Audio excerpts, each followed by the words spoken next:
When I was young, I often spent parts of summers with my grandmother in her home out in the country. It was my favourite place in the world, and I always looked forward to the week-long stays of gardening, baking, late-night fires, with s'mores and ghost stories, and enjoying having my grandmother all to myself.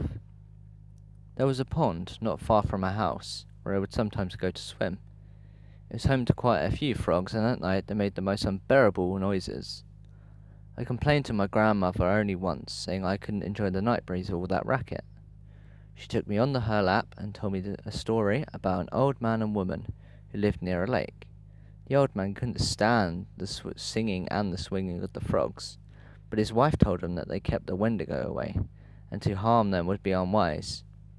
Well, he didn't listen, and set about methodically catching all the frogs on the lake.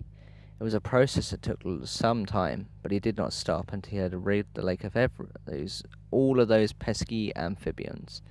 That night, without the protection of the frogs, he and his wife were slaughtered by the Wendigo, a vicious whip-like demon creature with elongated fingers, ending in razor-sharp talons, and rows of silver teeth as thin and keen as needles. I wrote it off as another of her ghost stories, though she seemed more serious than usual about it. I never complained about the frogs again, mostly because I grew to enjoy them, and put the story out of my mind. In fact, I'd forgotten all about it until it came up this past spring in a Native American literature class. I was talking in class. The mention of the Wendigo sparked that old memory of my grandmother's story. I thought she had made up the word. I didn't realize there were stories about it, originating Algonquian legends. Eager to connect, sometime from my childhood to the topic, I googled it, only to find that my grandmother had apparently been mistaken. There was nothing I couldn't find about the story she had told me, nor any references of frogs providing protection from the Wendigo. In fact, the Wendigo of legend seemed very little like my grandmother's version.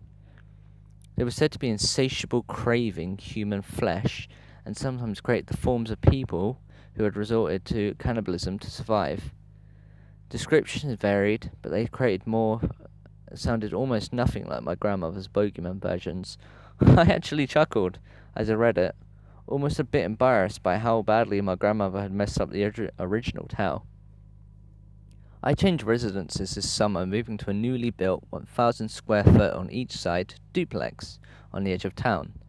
The other side is to be accompanied by my landlady, who had the place built. However, she isn't scheduled to move in for the rest of her stuff in and begin living there for a couple of weeks.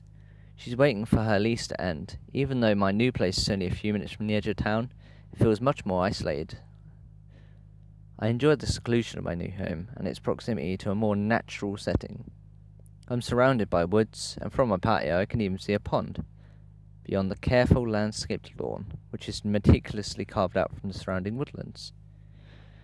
Just like the pond near my grandmother's house, the frogs have put up a ferocious racket lately. I prefer not to pay to run my air conditioning if I can help it, so I have every window open to catch a breeze.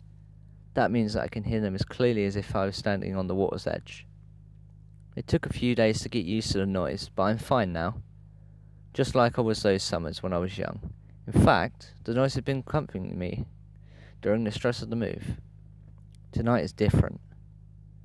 I find myself standing in my living room, staring at where the pond is. Though I can't see it in the dark, the air is eerily still and oppressively warm. But all my windows are shut, and I feel impossibly cold. I had long since convinced myself that my grandmother's story had been a silly tale, a twisting of an old legend by irreverent storytellers. But for some reason, I have the most overwhelming sense of dread growing in the pit of my stomach. I don't know what to do. I'm trapped. Leave my house means braving the darkness beyond my home, but I don't know if I'm going to be safe in here either. The frogs have stopped singing.